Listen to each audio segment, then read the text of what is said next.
dans mon domaine, les délinquants, c'est à peu près inutile de prendre la perspective des usagers parce qu'il y a une corrélation presque parfaite entre les résultats formels, je récidive ou je récidive pas, puis son opinion et ses critiques de l'intervention dans laquelle il a participé. Donc, dans ce cas-là, c'est du pareil au même de prendre des critères formels que des critères plus qualitatifs sur son opinion. Et c'est peut-être pas la même chose dans tous les domaines, mais nous, on a constaté ces choses-là, puis d'autres chercheurs aussi l'ont observé. Moi, j'aurais une question qui sort un peu de la question des usagers, qui est la suivante. Vous parlez beaucoup de ce que j'appelle la participation des professionnels à l'évaluation, et d'une certaine manière, des résistances. J'ai entendu du mot résistance à la participation à plusieurs occasions des intervenants à l'évaluation, donc des évaluations commandées de l'extérieur, plus ou moins participatives, etc. Peut-être la question fondamentale pour que les intervenants participent à des évaluations, ce serait de se poser la question, est-ce que les intervenants ont été formés, entraînés, encouragés à intégrer leur propre évaluation de leur propre pratique professionnelle?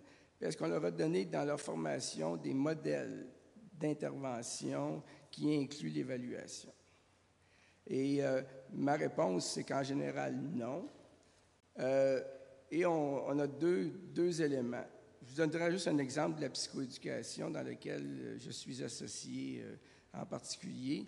On leur enseigne à l'université un modèle de pratique de 8 opérations professionnelles qui sont l'observation, l'évaluation des observations, la planification, l'organisation, l'animation, l'utilisation, l'observation et la réévaluation.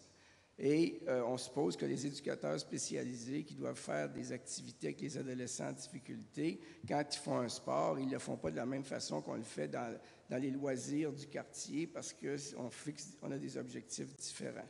Donc, nécessairement, on leur enseigne un modèle théorique de pratique professionnelle où est inclus l'évaluation, puis on leur fait pratiquer ce modèle de pratique professionnelle ensuite dans des stages où, à ce moment-là, quand ils conduisent une activité sportive avec un groupe d'adolescents en difficulté, ils sont obligés de faire l'observation, on leur dit c'est quoi les caractéristiques des clients, c'est quoi les objectifs, etc.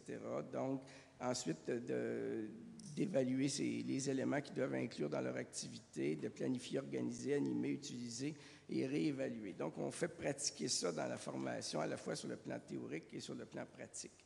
Mais quand ils arrivent dans les services, il ne s'est jamais commandé d'évaluer leur pratique professionnelle. C'est-à-dire que quand l'étudiant arrive dans un internat, on ne lui demande jamais, on dit « prépare ton activité », on ne lui donne pas de temps pour préparer ton activité, on ne lui donne pas de temps pour le réévaluer après. Donc, ce qu'on leur a enseigné, ça ne sert strictement à rien parce que les organismes, les services ne leur permettent pas de mettre en pratique cette démarche d'évaluation qui est inclue dans leur formation professionnelle. Après ça, si on a des modèles d'implantation, on peut les entraîner à le faire. C'est-à-dire que nous, on réussit à les entraîner à le faire dans nos activités de recherche et développement, puis ils apprécient ça parce qu'à ce moment-là, ils voient des résultats, puis ils voient qu'est-ce qu'ils ont fait, etc. Donc, à partir de grilles qui leur permettent de faire ça. Donc, est-ce que la question de la participation à l'évaluation plus commandée, informelle, c'est pas une question de formation des intervenants à intégrer dans leur pratique professionnelle des éléments d'évaluation? Bien, moi, dans la question que tu formulais, Marc, je voyais un élément qui supposait, dans le fond, que c'était parce qu'il n'y avait pas de conditions organisationnelles. Je pense que souvent l'évaluation est vue, comment je dirais, en tous les cas, moi je viens du travail social, mais dans les stages, on demande de fournir une évaluation de ce qui est fait. Bon, c'est vu comme partie de l'apprentissage. Je pense que ça sortait des commentaires faits. Par ailleurs,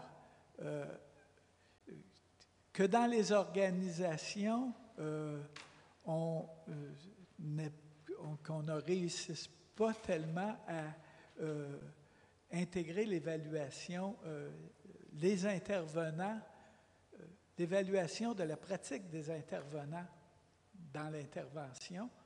Je pense que les intervenants eux-mêmes se trouvent des moyens de faire une évaluation. Mais souvent, c'est pour ça qu'on parle de résistance, parce que souvent, l'évaluation qui est présentée se situe à un moment où on va craindre un contrôle accentué sur la pratique. Et là, à partir de ce moment-là, je pense que les intervenants, comme ça il y a une sorte de crainte qui se manifeste, et c'est à partir de ce moment-là, ils disent, pourquoi une évaluation à ce moment-ci? Pourquoi qu'on me demande d'évaluer mon intervention à ce moment-ci? Et là, dans un certain nombre de cas, la résistance, puis des fois on appelle ça une résistance, mais dans le fond, le temps de pratique qui est libéré pour fin d'évaluation est à peu près, à toute fin pratique, inexistant. Hein, le temps parce que de suivre un processus d'intervention d'une manière articulée, ça demande beaucoup d'énergie et des instruments. Les intervenants, quand ça se produit un peu à un moment donné où ça fait 4 ans, 5 ans qu'ils ne l'ont pas utilisé, tout à coup, ça devient... Ils se posent la question, pourquoi à ce moment-ci? C'est un projet qui vient de l'extérieur, bien, d'habitude, on dit, ah oui, on est d'accord pour réaliser le projet, mais l'intervenant dit, c'est quel temps que je vais disposer pour travailler à cette évaluation-là. Et à date, on n'a pas réussi beaucoup dans l'intervention psychosociale, en tous les cas, à trouver un temps libéré pour ça. Alors, comme moi, c'est mes réflexions, ce n'est pas des réponses. Oui.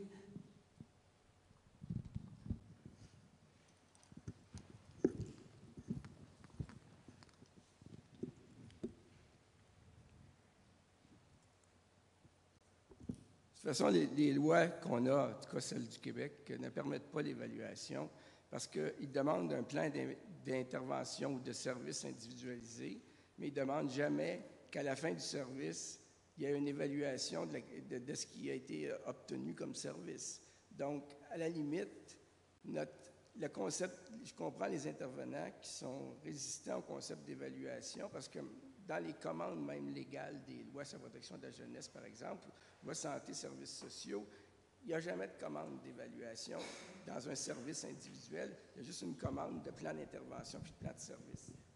Mais actuellement, avec l'insertion du commissaire à l'évaluation, dans la santé et services sociaux, on va peut-être faire un bout de chemin là-dedans. Ben, je vais être obligé de vous contredire au sens où j'ai été gestionnaire dans un établissement où de façon systématique,